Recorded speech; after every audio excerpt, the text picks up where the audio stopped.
My core friend group at the time didn't believe them because they actually knew what type of person I was and that I wouldn't even consider doing something like that. Unfortunately, I ended up drifting away from those friends, mostly me not talking to them as much over the whole situation. As the rest of the college year passed, I finished the course and never went back, as every single day since this happening I was on edge constantly. Turns out over time, because of this event, I've developed severe depression and anxiety. I would always avoid the city like a plague, getting 3 to 4, sometimes more buses to places just to avoid the city, as I was petrified of running into the people who hang out there, as the whole community who did was of 100 or so people who will have definitely been told about it, and a large handful of those being very aggressive people who will find any reason to beat someone up. To rub salt in the wound, a lot of the main people who strongly believe the accusations have been present in situations where I have defended people getting SA'd at concerts, etc., and have seen firsthand that SA is something I refuse to tolerate. And these were people I was really good friends with and trusted. Just goes to show you never know who's really your friend. It's my birthday today and my friends suck. I received a delightful cake from a relative and thought of sharing it with my friends. I messaged them earlier today to check their availability after work. All 5 of them eagerly agreed, and we decided to meet up at one friend's apartment. I specified that I would arrive around 7 p.m., and since no one raised any concerns, I assumed the timing worked for everyone.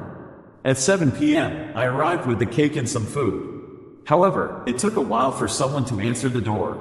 When my friend finally opened it, she was in her pajamas and greeted me with an indifferent "Oh, you're here." To my surprise, no one else was present.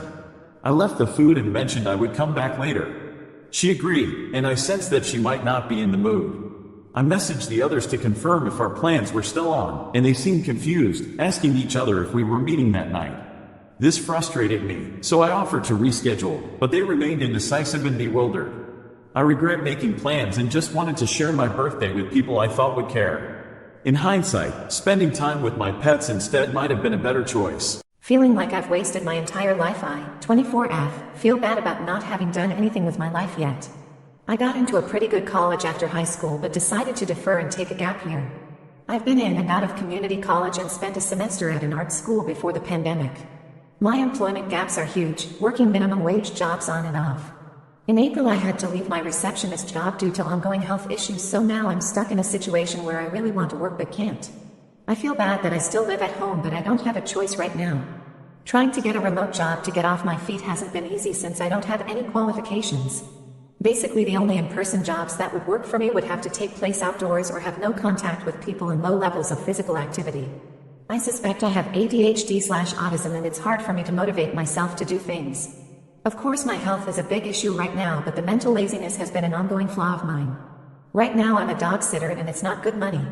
I'm just tired of feeling like I'm wasting my life away while my peers are already out of their parents' home with good careers.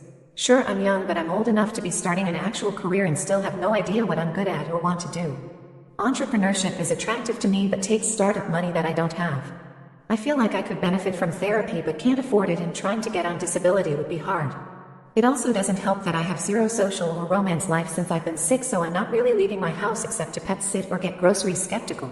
Ida for telling my boyfriend his uncle might be a pedophile.